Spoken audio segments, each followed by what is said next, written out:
Hi everyone, my name is Chelsea. Welcome to Little Mountain Ranch. Welcome to my garden. I'm really happy to have you here with me today. This is one of my favorite days of the gardening year. I get to start harvesting my squash.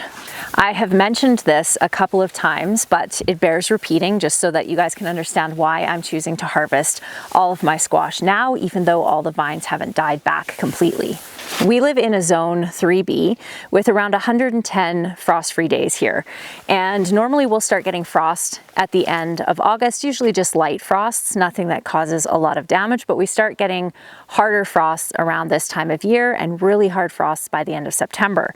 So frost itself is fine when it comes to the leaves of squash plants. However, it can cause damage to the skin of your squash plant.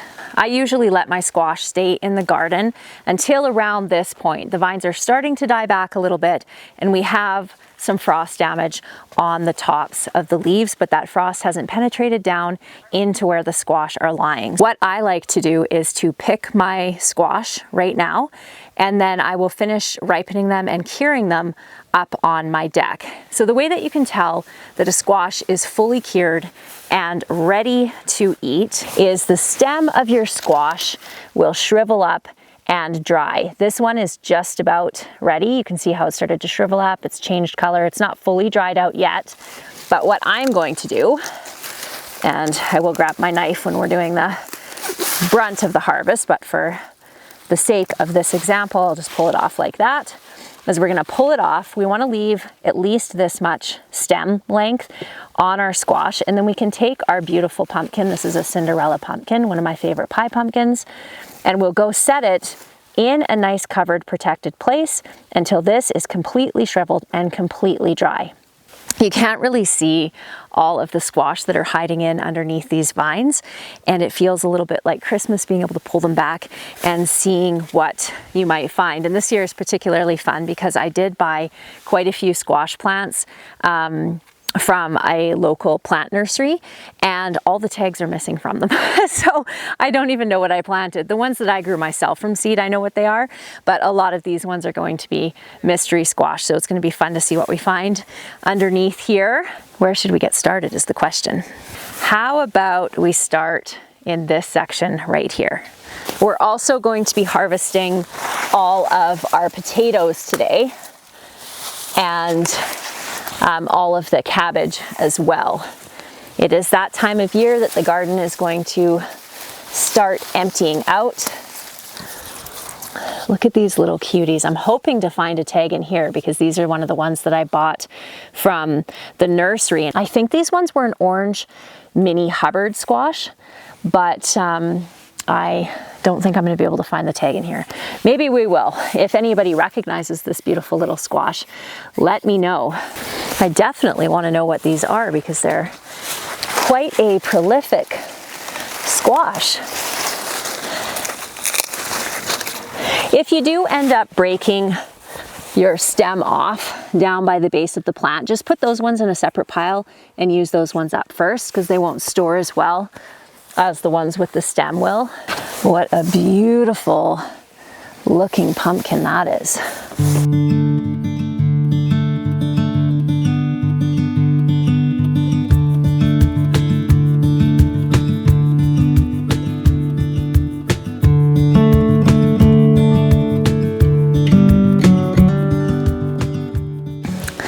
I am pretty sure that I have some mini blue Hubbard squash in here somewhere.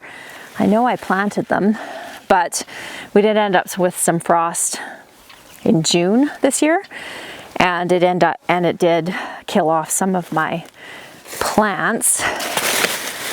This beauty here is nowhere near ripe yet. See how green the stem is on that? Oh shoot, and I just broke it right off too.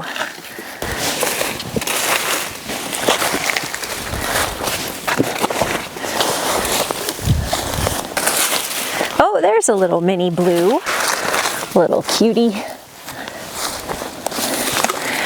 No idea what that little one is. Some little delicatas.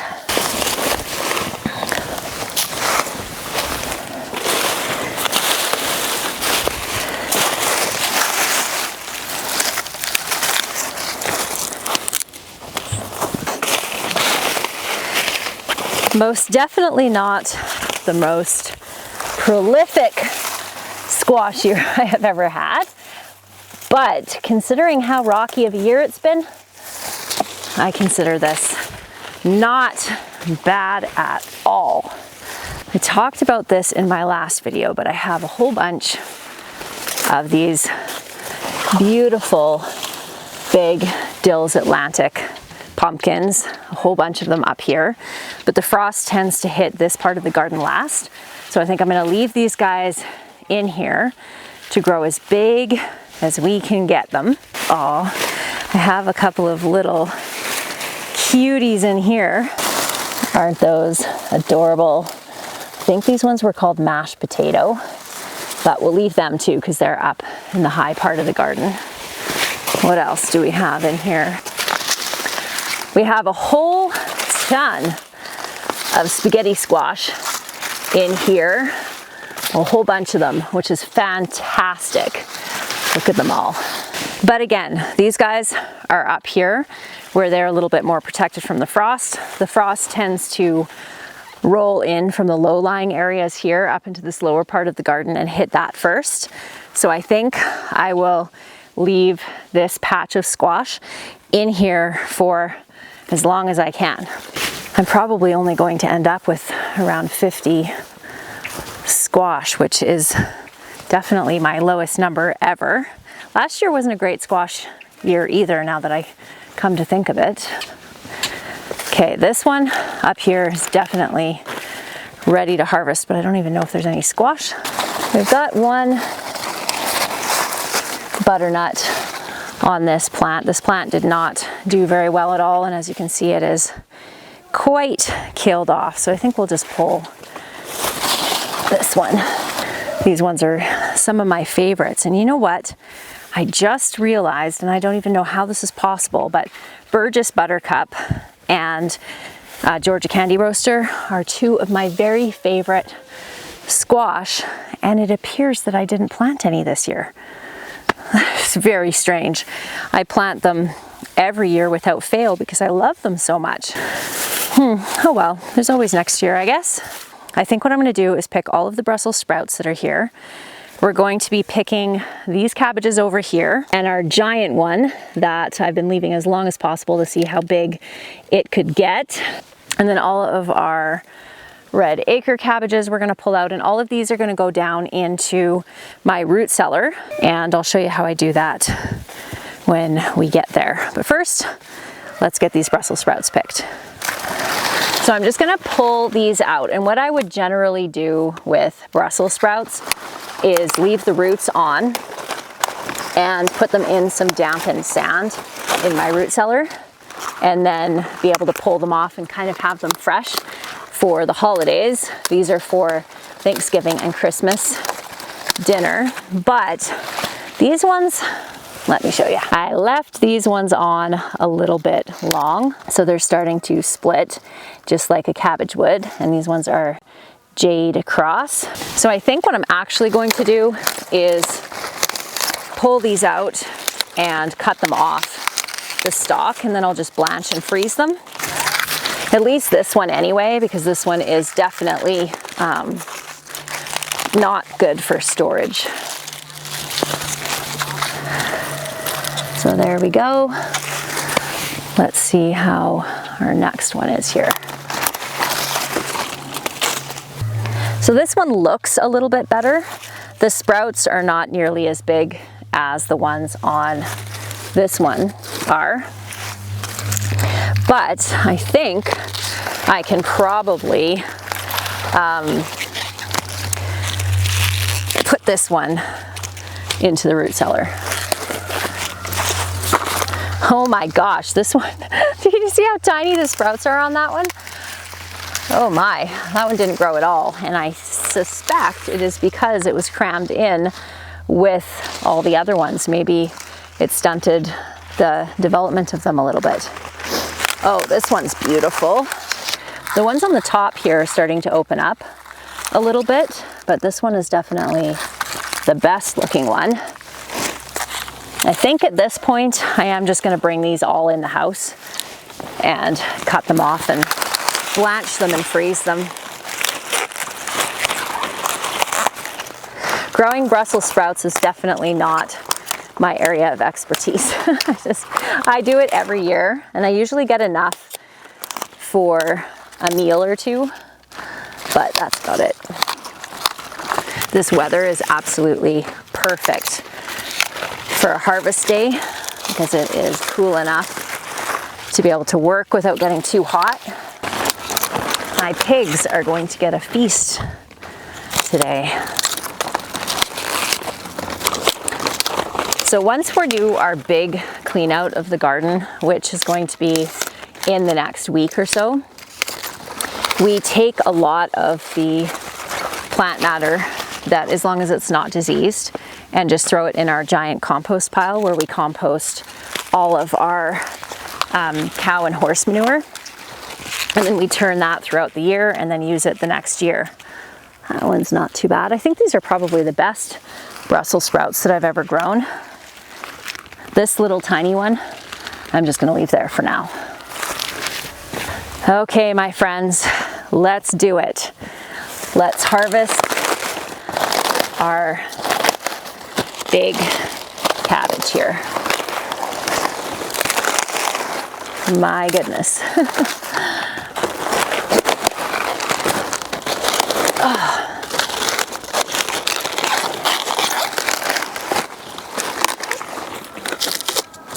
Now that is a gorgeous cabbage. Look at how big it is. It's beautiful. Okay. Let's see if I can find the tag in here for these ones. There we go. Well, that's not very helpful. It just says cabbage on the tag.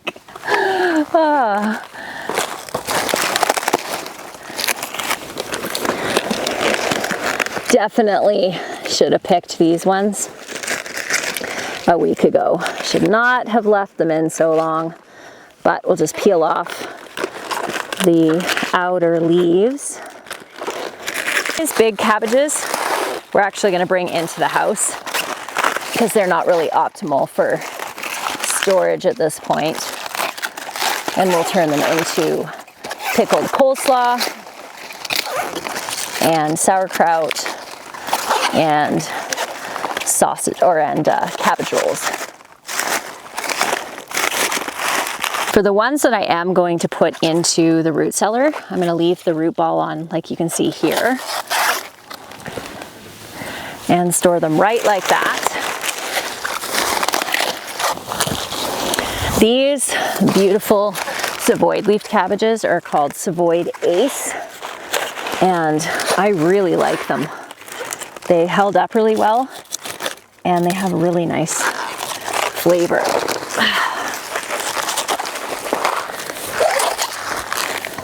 Oh, that's too bad. This nice big one split here.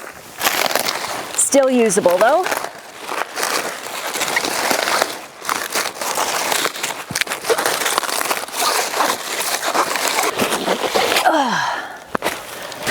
Okay, it's definitely gonna be time for the wagon pretty soon. Lots to pick up, but I wanna get these purple acre.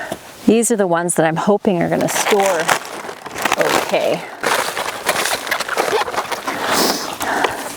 It's a little tiny one, but it's nice and firm, so it should hold up well in storage. I was planning on doing the leeks, grabbing all the leeks, but those actually need to be processed right away. I don't want to leave them sitting, and we're going to be doing a bit of a work bee this morning, but after lunch we're going out for the afternoon and for the evening, so I'm not going to have time to get to those today, so we'll leave them and we'll grab those on the next big harvest day, which will actually be the last big harvest day of the year. I kind of can't believe that it's already this time of year.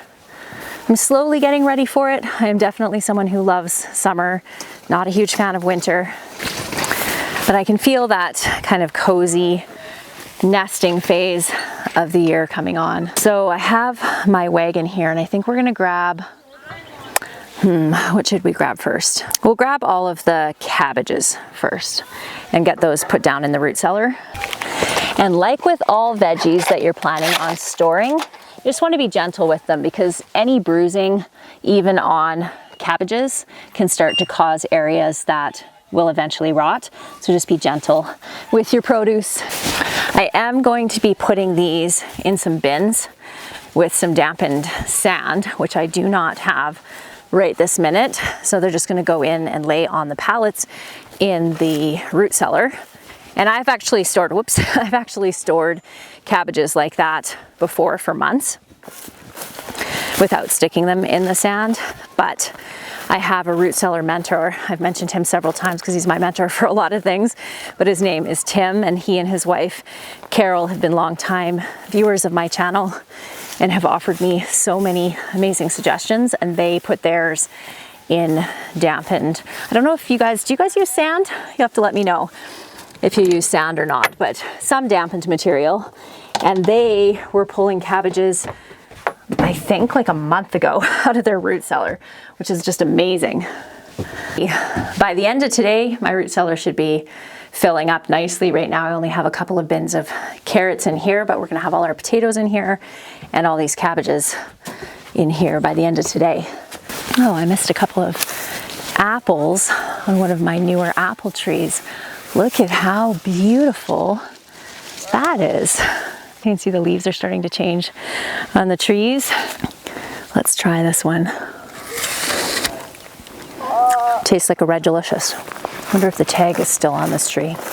I am terrible for keeping records of what I plant, just terrible.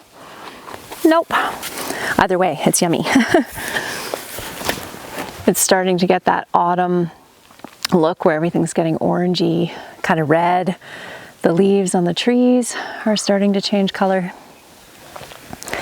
It's really beautiful this time of year, isn't it? Look what I just spotted up here. We have some elderberries that are ready to harvest.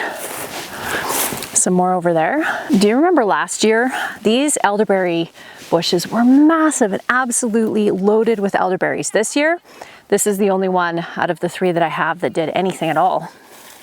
And it wasn't until midsummer when it even started to grow.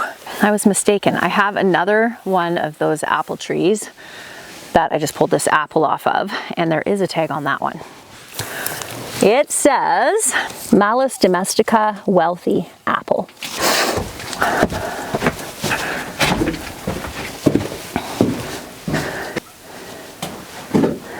So we have cabbages laid out on the pallet. I've heard of people hanging them up too, but that's something that I have not done before. I'm just gonna leave this open since we're going to be running our potatoes in there as well. I don't store cabbages, or not cabbages, I don't store squash in my root cellar. Squash actually need a dry place to store. They will do just fine underneath a bed in a cool basement, actually. I stored squash. I had so many squash one year that I had to fill up underneath all the beds in the basement, and they stored there just fine. Just make sure that you do check on them regularly, like weekly, because if you do end up with a rotten one, you don't want to wreck your flooring. Well, that is a rather festive looking wagon of squash, isn't it? Definitely my smallest ever harvest. We probably have about 10 more, maybe 15 more out in the garden, and that's it. But that's all right. This will do me. And when I go to Desert Hills, that's that fruit stand or fruit market, fruit and vegetable market that I've been talking about all summer. My plan with these is to make pumpkin pie filling out of the pumpkins, and all the rest of the squash I actually just like cutting in half. Whoa, I'm gonna need some help to move that. And roasting in the oven, and then just having them as a side dish. Dan is gonna come help me move that wagon up. But in the meantime, let's go up to the potato patch. My potatoes this year are a sad state of affairs. So 2 rows, 3 rows have already been harvested, and this is all we have, is these 2 bins of potatoes. So, but we do still have about 8 rows left. So we may end up with a decent enough harvest anyway. This kind of seems to be the theme this year. Is it's decent enough? Better than none. Normally when I grow my potatoes, I mulch them pretty heavily in the early spring, and that is definitely the way to grow potatoes, at least in our region. It's actually pretty dry here in the summertime. It helps keep the soil moist and just helps the potatoes just grow better all around. And this year that did not happen. I did not mulch my potatoes, and I am definitely paying for it, especially because we had a drought this year. So of all the years to not mulch, this was not the year to do that. Next year, definitely going to be mulching. Lots of people, when they are harvesting their potatoes, they cure their potatoes, usually lay them out in a single layer and let the skins dry out really well, because the idea is that they store better that way. I did that a couple of years, and then I didn't do it for a couple of years, and I noticed absolutely no difference in the storage ability of my potatoes. So I don't do that. They just go into bins like this. Lots of good airflow, and then straight into the root cellar. I had potatoes in my root cellar up until I think the beginning of July that were still good. They were starting to sprout at that point, but none of them had rotted or anything.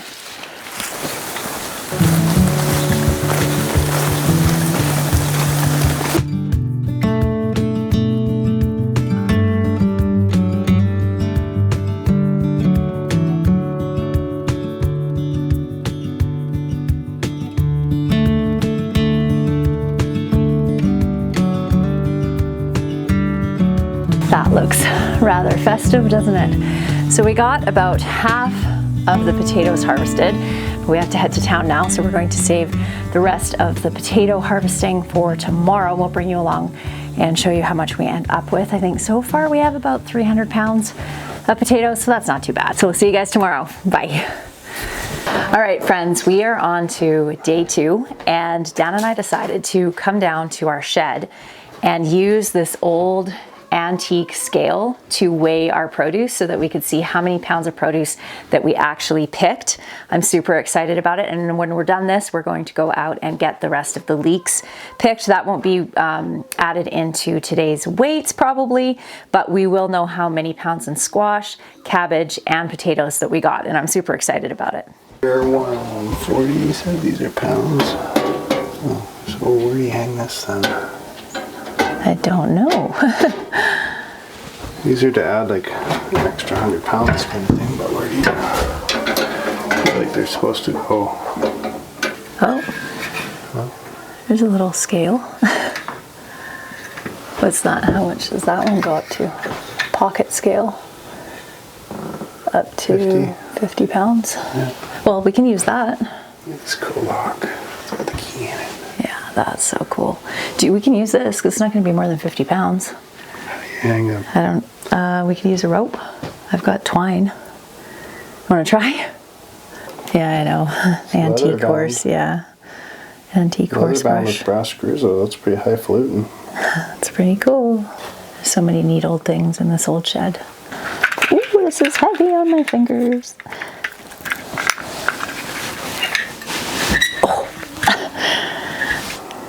14, 16, so 16 pounds. 16 pounds.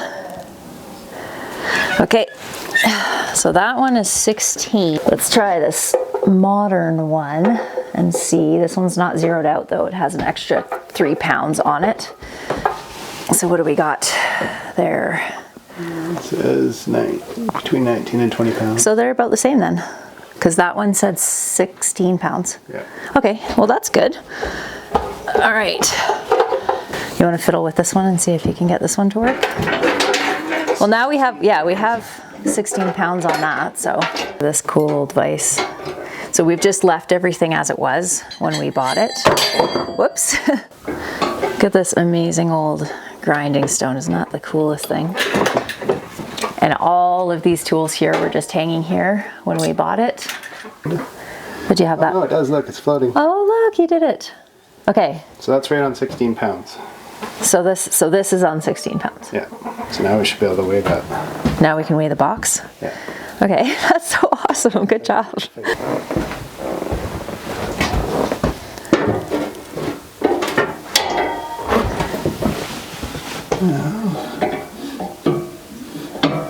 I'm gonna say it's 25 pounds. Let's go there. Yeah. Okay, so what do we got?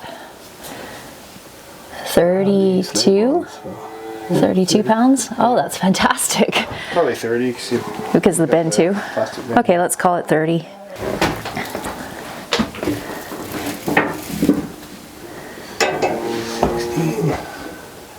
There we go. That's fantastic. So we've got 16 pounds on that one. Oh, I love that. That's pretty fantastic. And this one also measured accurately. So now we need to go down and figure out how many bins we have down in the root cellar and calculate how many pounds we got. We decided to come in and double check on the scale that we know for 100% certainty is correct, and just make sure that we have the pounds on these accurate. We'll also weigh our big giant cabbage that we picked, see how many pounds that one is. 44 to 176, so 32 pounds. So it was exactly right. What did we say? 32 pounds. Nice. Wow. Okay. So we'll try that one too. We know it's going to be right, but I really do. that's so amazing, because that must be at probably at least 100, maybe not 100 years old. How old do you think it is? Yeah, 100 years old. And for 16 pounds. That's so cool. Okay, let's do the cabbage. It's bang on. Okay, so we got 15 pounds on our cabbage here. So now I have 19 cabbages, and some of them are significantly smaller than this one. So let's pick 10 pounds as an average for the cabbages. So maybe you could say 200 pounds. Yeah, around 200 pounds. So we have around 200 pounds of cabbages. So 4 to 4, so 8 pounds. 8 pounds. Okay, so 8 times 25. So 200 pounds of squash too. So now we'll go and see how many potatoes we have down there. So that's 400 pounds of food so far without the potatoes. Okay, I think I'm really into weighing our veggies now. That's very satisfying. So we have 8 milk crates full of potatoes, and we're going to, they weighed 32 pounds, but we're going to take 2 pounds off for the crates themselves. So 30 pounds times 8, 240 pounds. And then we have 112 pounds of potatoes in the bags, which is 350 pounds. Definitely my lowest ever harvest of potatoes, but better than none. That is for sure. So that puts us at around, what was it? 750 pounds of produce for the harvest, which feels really fantastic. So now I'm going to go out and pick all of the leeks. So we're not going to be including that in the pounds of produce for today, but I'm really, really happy with this. We are slowly but surely working our way through the garden, getting beds cleared and prepped for spring planting. I really need to get this row here cleaned out, but there's still some beautiful rainbow poppies growing, and they're just so beautiful. So I'll wait until these are done before I get this bed ripped out. Too pretty to pull out just yet. Oh, look at that. Isn't that lovely? Just beautiful. This is my little leek patch here. Definitely need to get these picked. The ground here is pretty dry, so I'm gonna go grab a shovel and use that to help me get these out.